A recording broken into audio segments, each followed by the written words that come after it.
Hey there, welcome back to our channel. Today we are here to continue our previous chapter's sound. In previous video we had discussed about types and characteristics of a sound wave. While in this video we are going to discuss about human hearing and noise pollution. Well, let's just start the topic with a question. Have you ever gone in any music concert to listen to your favorite singer? I'm sure you had not.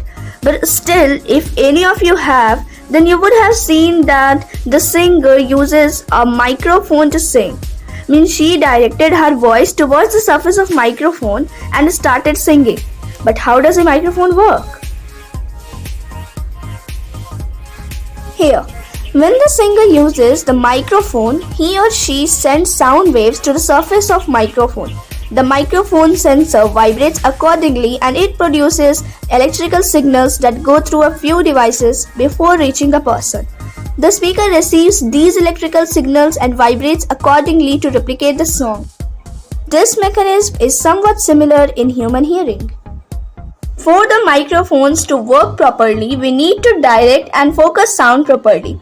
The sensor should vibrate and convert the vibrations into electronic signals and also to process the signals in a right manner to realize and replicate the sound. And the same four events are responsible for hearing. In a human ear, the pinna and ear canal help to direct and focus the sound properly. The tympanum membrane or the eardrum is a surface that vibrates to the sound waves. The parts in the middle ear convert these vibrations into air pressure signals and send them to inner ear or cochlea.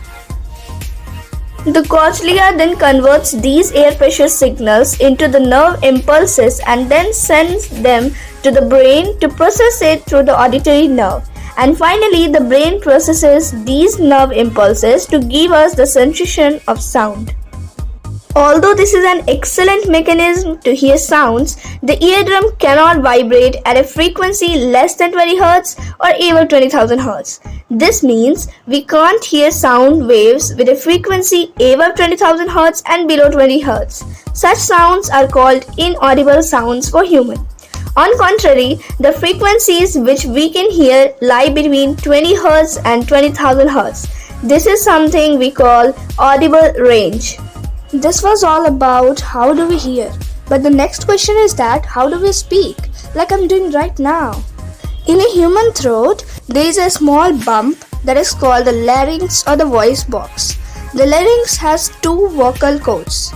Before we talk, we inhale air, which is forced by the lungs through the larynx and passes through the narrow slit between the vocal cords. Actually, this causes the vocal cords to vibrate. The muscles that are attached to the vocal cords make the cords tight, loose, thick or thin. By varying these features only, it produces different kinds of sound. You can see it here. Now a new topic. When you keep increasing the volume, the sound becomes louder. Your eardrums start to hurt as it vibrates with a greater amplitude. Our ears can only bear such loud sounds for a short period of time. Afterwards, our ears are likely to hurt and we may even get a headache. See, collectively, songs or sounds produced by musical instruments are called musical sounds. These sounds tend to have a rhythm and are pleasing to hear. Only when the musical sound becomes too loud, they become uncomfortable or unbearable.